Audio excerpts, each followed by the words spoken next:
Hello guys! Magandang hapon sa inyong lahat.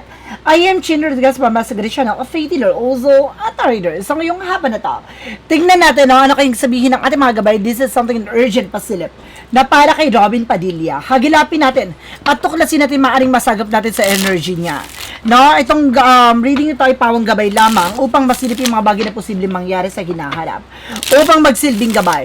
No, tulong para maiwasan yung mga bagay na posibleng mangyari na hindi ka aya-aya. So guys, itong reading na to ay pawang gabay lamang. Because don't forget to like and subscribe my channel and hit the bell for more videos update. Maraming salamat sa mga walang sawang pagsuporta sa aking channel, lalo-lalo na ang dirigay-skip ng ads na way pagpalain kayo ng Diyos at may kapal siksik umapaw na biyayang manambalik sa inyo. So let's see guys, what is the messages, advices no, ng ating angel spirit na para kay Robin Padilla, kay Senator Robin Padilla. Hagilapin natin at tuklasin natin yan guys, so let's watch this. Ayan. Angel Spirit, let's give me information pa.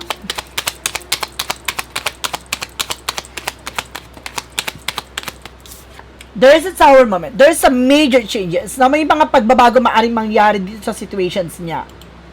There is something chaos na pagkasira, pagkaguho ng isang sitwasyon. No, may mga bagay na maaring magdala no, ng malaking pagbabago sa situations niya. Let's see. And there's an Ace of Pentacles. There's a big shit and big money coming in. So, meron dito malaking pera. Malaking pera na maaaring dumating sa kanya. O may malaking pera na maaaring nauugnay sa kanya. Basta there's something a big shot. A big money. And there's a Knight of Swords. No, nagkakaroon siya ng anxiety, sleepless nights. Right now, maaaring nagkakaroon siya ng fear, doubt. No, na maaaring nagkakaroon siya ng alinlangan sa situations niya. No, takot at parang nagkakaroon siya ng stress, no? Hindi siya makatulog ng wasto, no? Dahil sa kung ano-ano man yung iniisip nito. Additional messages. And there's something guys with the Ace of Cups. Now, there's something about sa love. Oh, ibig sabihin dito, no, maaring may kaugnayan dito about sa kanyang love life, about sa kanyang family. No, may mga bagay dito na maaring nagdadala ng stress sa kanilang dalawang mag-asawa, no? Let's see, pag lumabas yung 5 of Wands, maaaring nagtatalo to. And there's a 2 of Wands. Now, there's something in choices. There's a first step. Now, mayroong bagay na parang pipiliin na parang mas magiging maingat na, no, sa pagpili. There's something in first step. Meron dapat kailangan gawin niya. Excuse me, guys. Oh, my God. Let's see. Oh, my God. Additional messages. And there's something guys with the Queen of Wands, very confident. No, kailangan lakasan niya ang loob niya, maging matapang siya, alisin niyo ang alilangan na takot niya, pangamba niya. So, kailangan na have confidence dito, o kailangan maging kumpiyansa at kumbaga malakas ang loob ng kanyang asawa. What is the Tower moment? Represent guys with the Seven of Cups, confusion. Ito yung bagay na maaaring gumuho, no? Maaaring masira. No, there's a chaos, disaster. There's a Seven of Cups dahil sa kaguluhan, dahil sa paggugulo, or dahil sa gulo ng sitwasyon. There's a confusion. What is the Ace of Pentacles? Ano tong Ace of Pentacles? There is something, may kaugnayan sa there's a giving and receiving. So, itong malaking pera na to ay may kaugnayan sa pagbigay at pagtanggap. Na nakita mo yan? Ibig sabihin dito na meron ditong kaugnayan about sa isang eksena. No, nakita mo yan, may hawak-hawak na balance, no, parang justice. So, ibig sabihin dito, no, meron ditong parang mabubulabog, guys, no, na may kaugnayan sa justice, no, parang madadawit, malalaman dito. There's a Sun card, no, there's a pure positive outcome. So, may mga bagay na lilitaw dito, na maaring magdala sa kanya ng stress, no, may mga maaring lumabas, lumantad, lumiwanag sa lahat, na maaring magdala sa kanya ng takot at pangamba. Ano kaya yung bagay na yon? No, ibig sabihin dito maraming issue na maaaring mabulabog from the past. The Ace of Cups represent with the Nine of, there is a Four of Wands. No, maaaring sinasabi dito may kaugnayan about sa family niya. There's a homecoming, family gathering. No, the Ace of Cups, something in love. So, ibig sabihin dito, kumbaga meron ditong kaugnayan sa kanyang family, sa kanyang love life, ganon. There's something gathering, celebration. What is the Two of Wands? The Two of Wands represent, guys, with the King of Pentacles, being secure. So, kailangan mas maging secure siya sa pagpili. No, kung sino yung pipiliin niya sa eksena na to. No, kailangan niya ng tamang desisyon or tamang way, no, para piliin tong bagay na to. There's a Queen of Wands surface with a King of Cups. The person niya is parang devoted, supportive person. Napaka-devoted niya naman, supportive naman siya dito sa kanyang asawa, no? At kailangan lang daw lakasan ng asawa niya ang kanyang kalooban, ang loob niya, no, sa mga bagay na to. So, may mga pangamba at takot lang sa nangyayari sa situations nila. What is the Tower momentum ko sa Seven of Cups? Represent guys with a 10 of Wands, something burden. Ito yung bagay na maaaring magpabigat sa kanilang sitwasyon. There's an overloaded. Meron siyang, kumbaga meron ditong bibit-bitin dito na eksena, parang dahil sa nangyaring kaguluhan sa Senate, no, there's a possible na maaaring maipit siya, no, na maaaring kumbaga gumulo, no, ang kanyang buhay sa situations na to dahil maaaring meron siyang obligasyon na maaaring pasanin, no, dahil sa kanyang ginawa. Okay.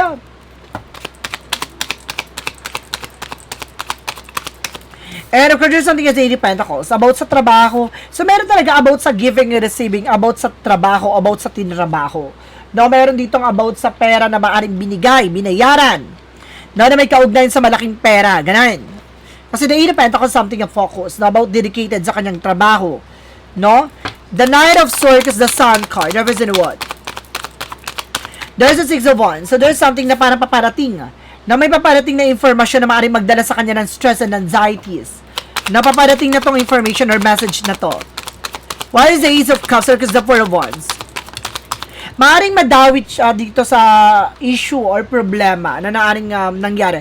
There's an Emperor, just being mature enough and being grounded. So, kailangan niya maging mature. No? Maging grounded siya pagdating sa love life, pagdating sa karera. Na pagdating sa family, so kailangan niyang pakakatandaan, no, na kumbaga ang pamilya is pamilya, ang kaibigan is kaibigan, no, kaya kailangan piliin niya ng tama at wasto kung sino yung mga bagay na papanigan niya at kumbaga pipiliin niya doon. Additional messages. And there's a chart card na may paparating dito guys, no, na balita, no, na maaring kumbaga pipili siya sa eksena dito. What is the Queen of Wands and the King of Cups? Represent with the Eight of Swords. Okay. Makukulong siya, maiipit siya. There's a possible na maiipit siya dito, guys. Nakita mo na there's a lot of toxic and negativities around. No, maaring maiipit siya dito. No, maaring, kumbaga wala siyang kamalay-malay na maaring madawit, maipit siya.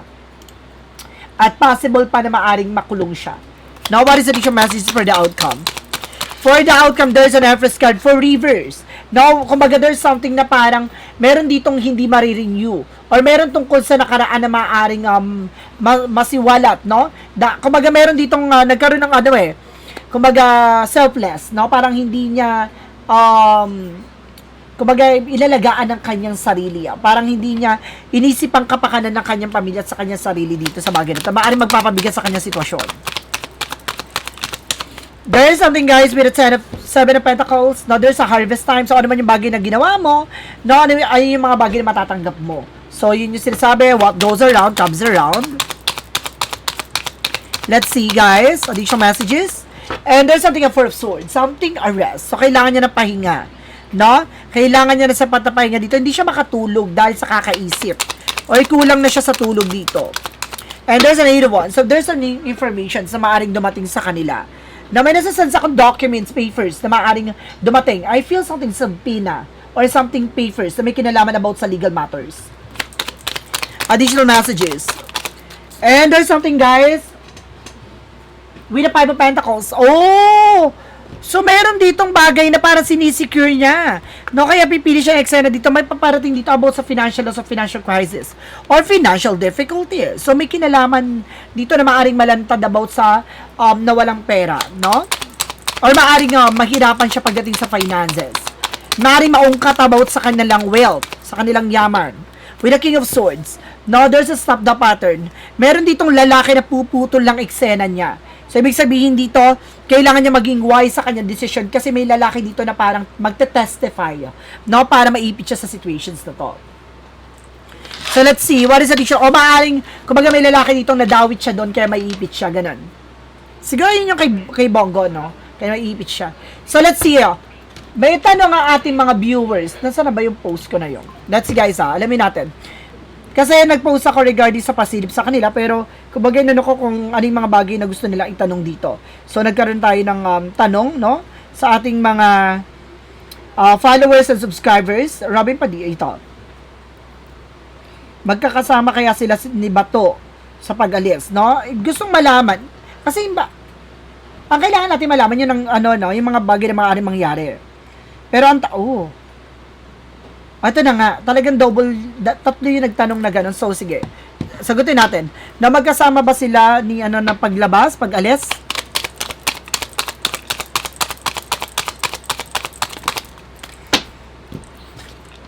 Ay, there's a yes. There's a yes. No, there's a Nine of Cups. Nakakita niyo yan? Na meron dito nag-offer talaga. No? At there's something, complication. May ipit talaga siya. No, kasi parang pinapakita dito na kasama talaga siya. No, or kasama niya. And there's something a Nine of Pentacles. There's something, a potential. Parang sinasabi dito na meron ditong mga may kinalaman din. No, hindi lang siya. So, meron dito mga madadawit. No? Meron message siya. Meron nagbibigay ng information sa kanila. There's a devil card, oh. Nakita mo yan, very demonic. So, meron daw ditong masamang eksena na maaaring nasisense ko dito. There's a devil card, something demonic. No, there's a demonic in the Five of Wands. So, meron ditong, masamang plano or masamang balak or meron ditong mga hindi magagandang maaaring mangyari. There's a Five of Wands in the devil card. There's a Knight of Cups na may offer. Ay, ibig sabihin nito, mayroon nakialam dito na very demonic. No, I feel something religious group. No? May nasense lang ako. Additional messages. Totoo ba? There's a Four of Cups and of course, there's a Four of Pentacles and the Three of Cups. Na meron ditong iniingatan about sa tatlong babae. Na about sa kanilang mga eksena. No?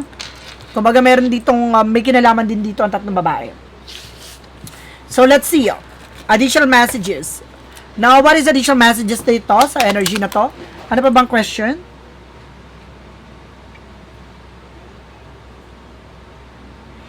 Yes, ito na. Nasagot ko na, no? Makukulong ba siya? May ipit talaga siya. Let's see. Additional messages lang tayo with an angel spirit. Ano yung gustong sabihin ng ating gabay sa kanya? Ano yung paalala sa kanya? Now, there's a justice in the Knight of Cups. Now, there's a Nine of Pentacles. So, maging secure siya sa sarili niya, slow and steady. Sa kung naman yung bagay na hinihiling niya, the justice will be served. Now, there's a Nine of Cups. There's something a wish fulfillment. So, yun yung sinasabi na, kumbaga, mag-ingat ka sa mga bagay na hinihiling mo, na maaaring ibigay sa'yo at ipagkalob sa'yo. No, maaaring, kung may mga bagay na sinasabi siya, no, na ginagamit niya naman salita ng Diyos, no, or sinasabi dito na kailangan mag-ingat siya sa mga bibitawan niya salita. No, maaaring kainin niya yon or maaaring kumbaga, mangyari yon. So, let's see. Additional messages.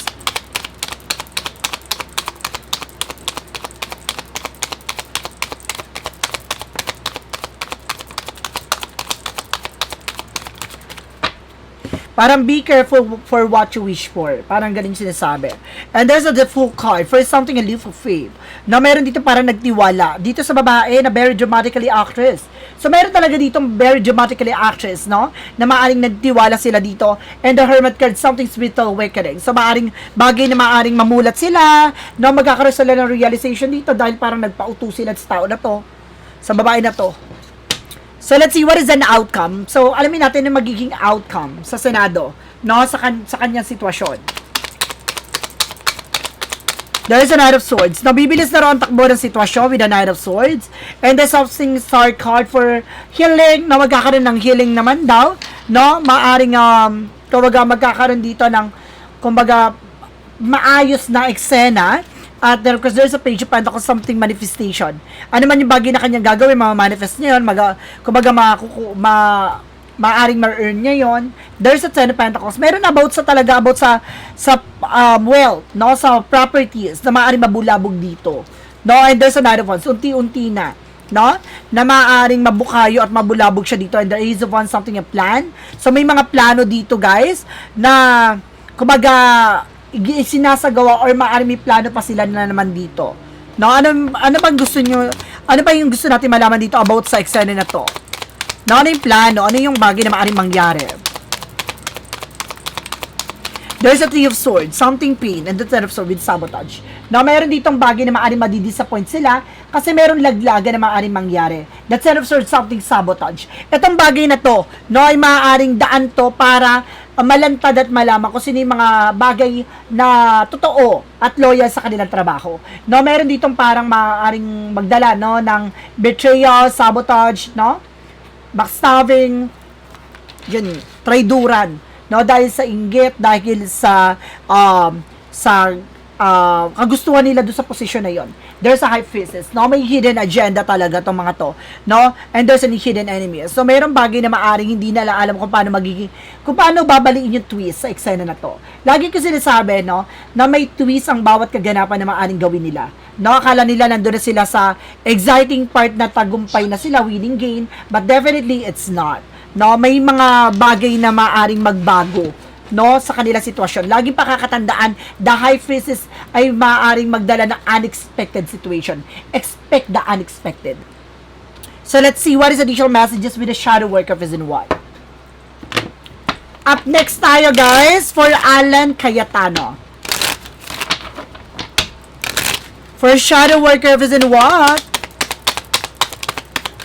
There is something, embrace the void. So, kailangan tanggapin talaga, hindi niya pwedeng iwasan. No, kailangan tanggapin to. Marami siyang bagay na madidiscover sa sarili niya. No, there is something, embrace the void. Clarifying for your life situation. Clarifying for your life situation.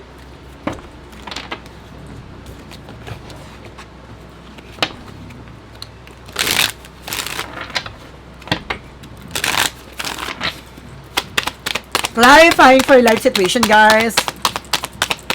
There is a happiness is a simple. So, see, kumbaga sa simpleng eksena niya, magiging masaya sana siya eh. So, may mga hinahangad dito kasi na hindi na maganda. So, na very greedy. No, sa bagay na parang meron siyang bagay na gusto pang makuha, gano'n.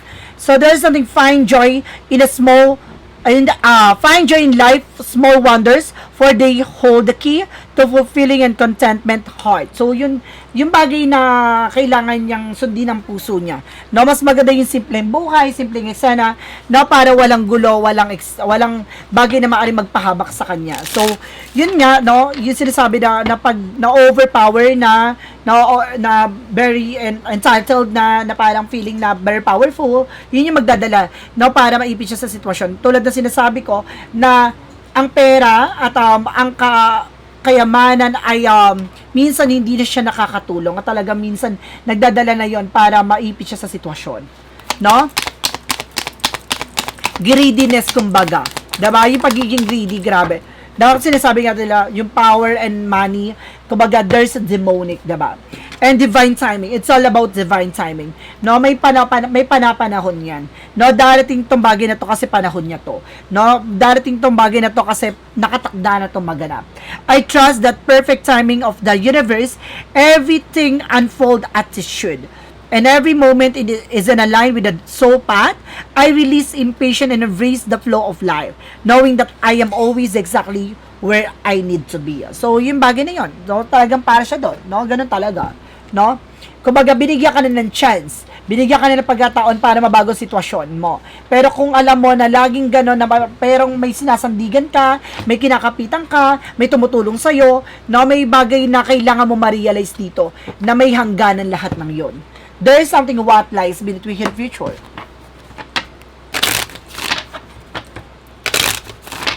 What lies between your future?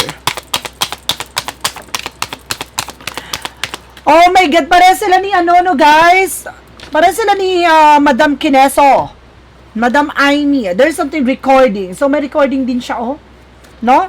And there's something, keeping you a secret. So, parang meron ditong tinatagong sikreto. Mayroon abot sa record. Totoo ba?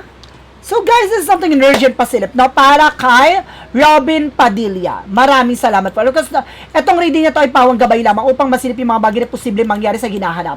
Upang magsilbing gabay. Pwede mangyari, pwede hindi mangyari. Ito ay pawang gabay lamang. And because don't forget, to like and subscribe my channel. And hirap ko siya pa for more videos update. Maraming salamat sa mga walang sawang pag-support sa aking channel. Lalo-lalo na ang dirigay-skip ng ads away pagpalain kayo ng Diyos at may kapal. Siksig-lig-lig-lig umapon na biyayang manumbalik sa inyo. Maraming salamat sa next video. Bye-bye and bye-bye.